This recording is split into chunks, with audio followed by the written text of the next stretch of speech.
Where's the lens? Down here, no? Okay. Hi, I'm Bunny Shaw, and this is my masterclass. Not bad, Dad. Headed. Oh.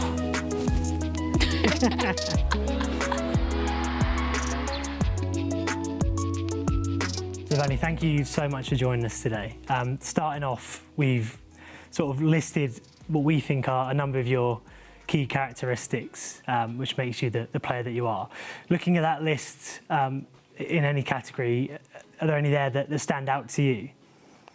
I would probably say my aerial ability, because that's something that I take pride in, and that's something that I know that, you know, once I always tell the girls, you know, put the ball high, because sometimes you tend to put the ball flat where it's a kind of a 50-50, but once you put it higher, I think I'm capable of getting there. So definitely my aerial ability. Goal scoring comes to you so instinctively. What do you think? Why do you feel you're so good in front of goal? I think just the more and more opportunities you get, the more confident and comfortable you get in front of goal. And we've done a lot of it in training. And you do so much that when you're in front of the goal, it's just about keep calm, keep your composure, and just, you know, try to slot it where the goalkeeper is. Here is Park finding Shaw. It's continued to Shaw, and it's 3-0. 17 in 16 games and counting. Of course, by scoring against Manchester United, you became our all-time record goal scorer. For that moment in particular, what did that mean to you to become the all-time goal scorer of the club? You know, for me, it's just being in the right position, trying to help the team. I've always said it, I'm just fortunate enough to have the players that I have around me time and time again in every game, trying to feed me the right balls, putting me in the best possible position to score. And, you know, the more you score, the more comfortable you get, and the more the goals keep coming. But yeah, for me, it means, you know, I've came a long way from when I just arrived, and, you know, to see that I'm improving game by game, season by season, the sky's the limit, and I just have to keep going. So yeah, it means a lot. The movement section is your goal against Liverpool. You've spoken before about how since Shawn Goater's joined the coaching staff, how much he's helped you. Can you talk us through how he's sort of helped adapt your game, and specifically the movements of your game as well? Yeah, for sure.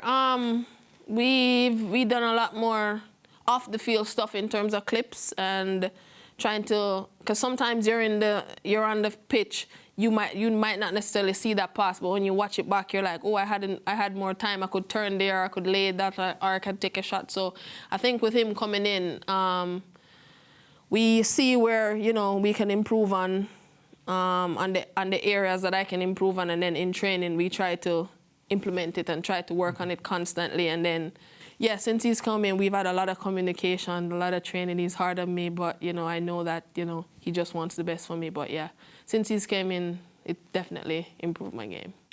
So on to the pressing section now. This is another goal against Manchester United, yours at Old Trafford. Your pressing that day in particular was really beneficial for City. What was the instructions to you and the team going into that one? I think as a team we've spoken that, you know, if we're going to win the league, we know our qualities and what we are on the ball, but we got to take it up a notch off the ball as well, because not only do we win the ball, we get the team up as well. So going into each game, the attacking players, we always want to help the team because they're doing their bits at the back. So if we can win the ball up and go straight to goal, then we know that that's when we're at our best.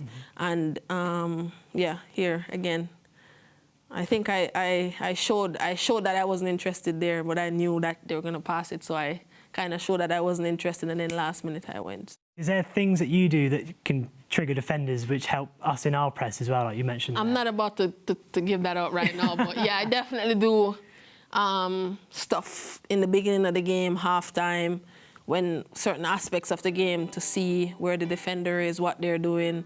I definitely do that, but I'm not going to give that out. That's just for me and the team right now. Several by 3 points. We'll worry about that in a moment. Here is Bunny Shaw into the penalty area, and Bunny Shaw gives Manchester City the lead. Well, they open them up at the back, and Bunny Shaw your stats since you joined the club, obviously leading in a number of metrics, goals in the league since, headed goals in the league since, and hat-tricks. I think I'm right in saying you're also joint level at the top for most WSL hat-tricks of all time as well. Talk us through what goes your mind when you sort of have two and you're going for a third. Does your mindset change, or does it just stick to the same and the goal will For come? me, I'm always about goals, being in the right position to score a goal. That's my position. That's what I know I'm good at. So I keep working at it. And sometimes you can have a really good start to the game and you're like, okay, today is going to be a good day. You know, you can feel it based on some of your movements, some of your passes, winning the balls back and stuff like that. But for me, I think in the game, sometimes you can feel it, and sometimes you get lucky. Sometimes you're just fortunate for a ball to bounce in your path or whatever. But for me, I just try to stay alive in the box and try to be as active as possible. Headed goals. And we spoke a little bit about before, but in terms of how you read in the flight of the ball, are there any tips that you've picked up which you've improved your sort of aerial presence as much as sort of getting on the end of higher balls as we talked about earlier? I think this season I know that like I'm strong with my headers to goal, but I think I add movements to it. I think that's something that I can say I've definitely improved on. I think I don't know if it's my second goal or my first goal against Spurs, where I made the front post movement and then I made another movement to get from the cross. But I think for me it's just watching the flight of the ball and also knowing where the keeper is and the goal is. Sometimes definitely helps, because if you can watch the flight of the ball and you know that if I attack this, sometimes you don't even have to find the corners, just the pace alone that you put on the ball could definitely, you know, give goalkeepers problems. But for me, it's all about the flight and the timing of when you attack the ball. Harvey's ball in is inviting, and Khadija Shaw is there to accept the invitation. A thumping header after a fabulous ball in.